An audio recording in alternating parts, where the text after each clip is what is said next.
Alright, we just unscrew this. It's literally hand tight. It's probably a little on the loose side. And remove it, and then we can remove the hub. Then we can start doing our cleaning, installing the bearings and seals, just like we did on the other side. So that comes off. Let's throw it in the grease cap. Pull this washer out very gently. You can see the thing's already wanting to pop out, but it's fine. The bearing sits behind it. Might as well pull that out. And again, these bearings were in good shape. It's that on the surface, this is rust, but on some inside the metal matrix, the brake material blends with the metal and creates a chemical called cementite. And when it heats, it'll warp. And then when it cools down, it's flat. So you can test it for flatness and it doesn't have any run out. But if you were to heat it up, it would under braking. Alright, so we're just going to pull this out. It weighs a ton. Yeah. And there's the seal I'm going to remove and the inside bearing. So we'll do that next.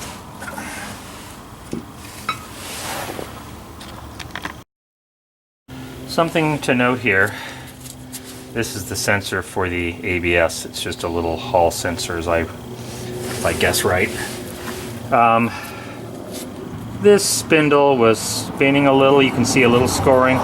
It's not very, and there's a little here. It's not bad. That's the inner race, I guess. Or is it? I don't know. Anyway, so make sure you get the right torque to hold this thing down. Not too much to overstress the bearings, not enough to let it slop. They give you 0 to 5 mil of play, which I think would be out at the edge of the disc, but I don't think I've seen it specifically where they say that.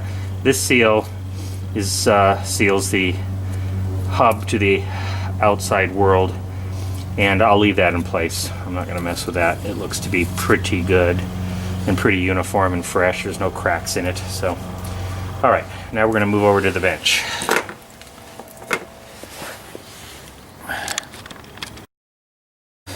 Okay, well, I did it off camera, but the longer pick was able to reach under, have a shallower angle, and grab the seal, so I popped the seal off. That's good. And we'll take the bearing off. And the next thing we'll do is, I just use paper towels. I don't want to waste my perfectly good cloth rags. Maybe that's not environmental, but I don't give a shit. So,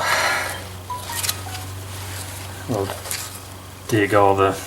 I guess if I don't have to dig too much of the grease out, I'm just going to toss this disc.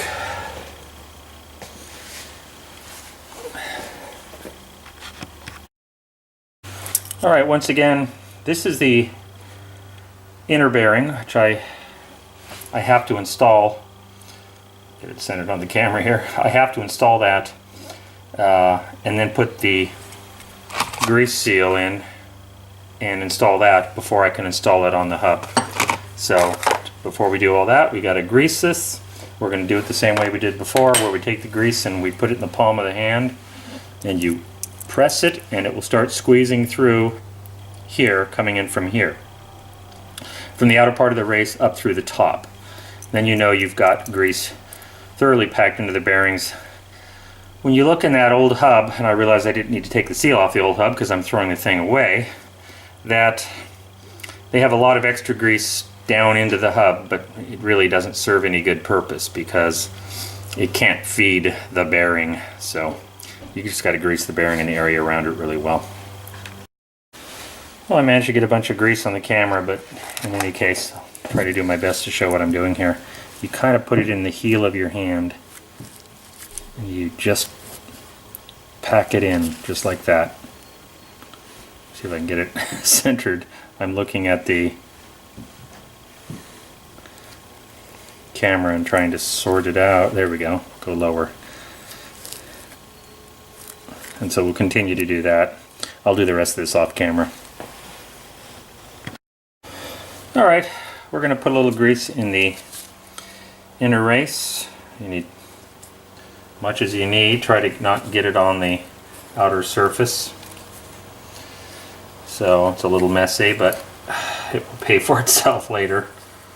So you have plenty of a supply for the bearing in the vicinity of the bearing. So there's that.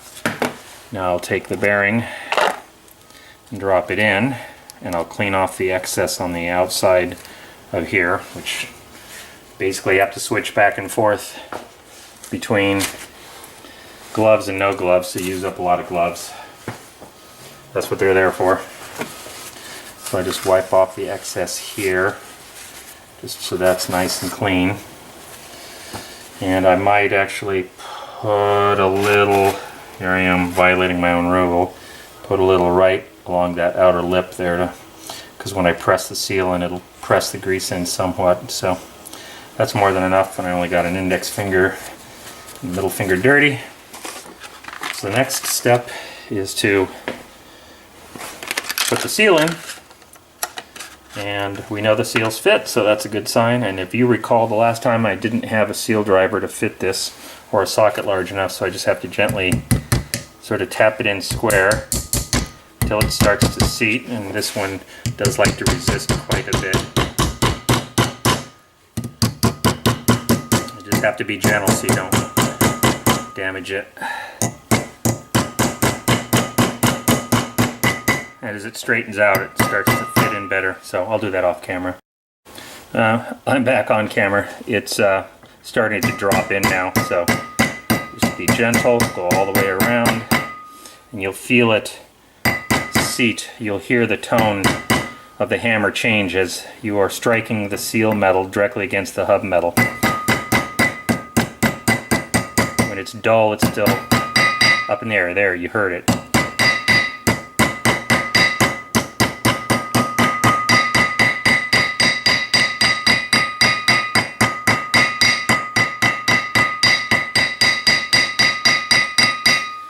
Loud though it may be, and it kind of shifted my camera, but anyway, the seal's installed. We're good. Next thing we're going to do is put the hub back on the spindle on the van, but I am going to grease the inner bearing and have it ready to go at that moment. It's kind of a messy job, but this is the last bit of mess I have to deal with. Alright, just for thoroughness, I'll show you how I pack these bearings. It's messy but effective. This is the outer bearing. It's a smaller race. Most of the weight is applied to the inner one, so they use a physically larger bearing. I suppose it's supposed to be equal on both sides, but it's just not the physics of it. So you can also, as I think I mentioned, use this technique to repack old bearings, and you know you've repacked them when through the slot between the race and the bearing housing, clean grease pushes out the dirty grease and you'll see the color change. In this case, I'm packing a new bearing. It's a little bit easier. So, and I'm just going to leave this on the paper towel when I'm done, set it outside, and be ready to drop it in when the hub is installed, so that I can get it all aligned and put the bolt on. But I'm gonna, or the nut, I always say bolt when I mean nut, that's how I am. But I'll have all that cleaned and ready to go too, so I'll clean up all the washer and the nut and the cotter pin and everything else so it's ready to drop in, so I can do this all in one fell swoop.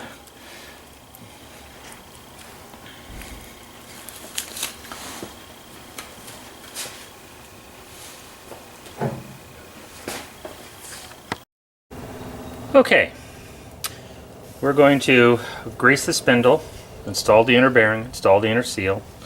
I've cleaned off the caliper mount bolts, put a little anti-seize on them. I've packed the bearing. I've cleaned the grease cap. I've cleaned the nut bolt, or nut castellated bearing. Nut castellated nut and washer, and the cotter pin will probably live one more time. So those are ready to go.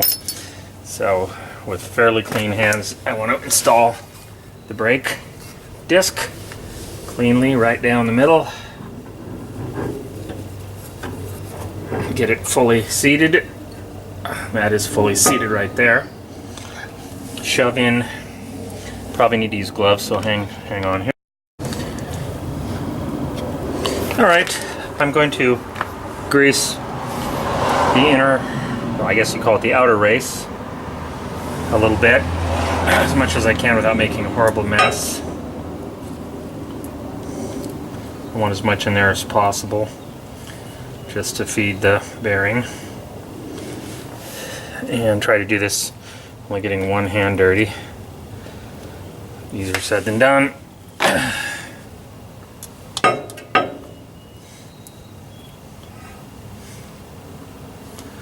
Probably got it right there. So I'll leave that glove on, because I'm going to now install the bearing.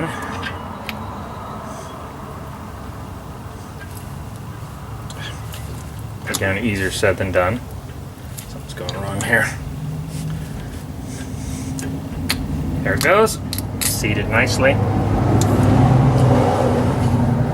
Next goes on the washer, which I cleaned, as I mentioned. And see, it squeezes nicely in, compresses the grease. Then I'm going to put this nut on. This is the one I'll need to torque down. And first you torque it to 17 to 22 foot-pounds. While torquing right, you move the disc left. They say you have to counter-rotate it. And then back it off a half a turn and torque it in the opposite direction. So I'll just clean off all my leftover grease here and we'll start that process. Okay, so we're gonna get this thing spun on here. And I already have my torque preset to about 20 foot-pounds. The inch-pounds one I'm gonna have to deal with later. So I'm gonna hold on to this while I get it to click and spin it the opposite direction a half turn after I do that.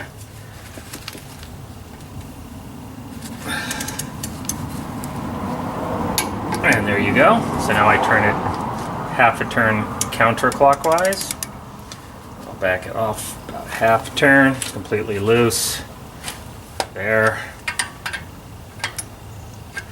Then I have to guess what basically a foot-pound or a 1.5 pound, which is 18 inch-pounds, feels like. And I suppose I should do that where it's neutral here, so I'm not fighting the weight as torque. There's basically no torque there. That's like a 1 foot-pound of torque. So how does it spin? Freely. There's 0 to 5 mil of play. Pretty happy with that. We're not crushing the bearings.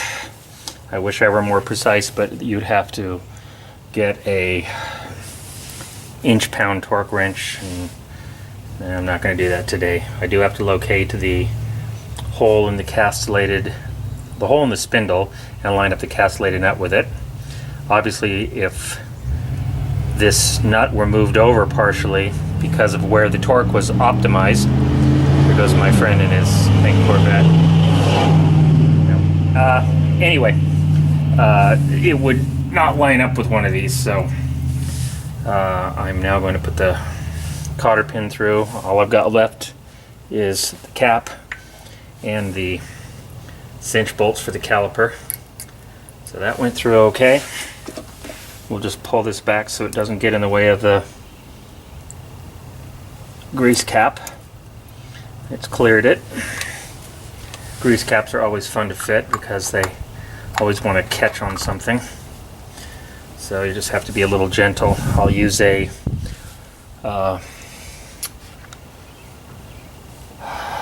dead blow hammer here.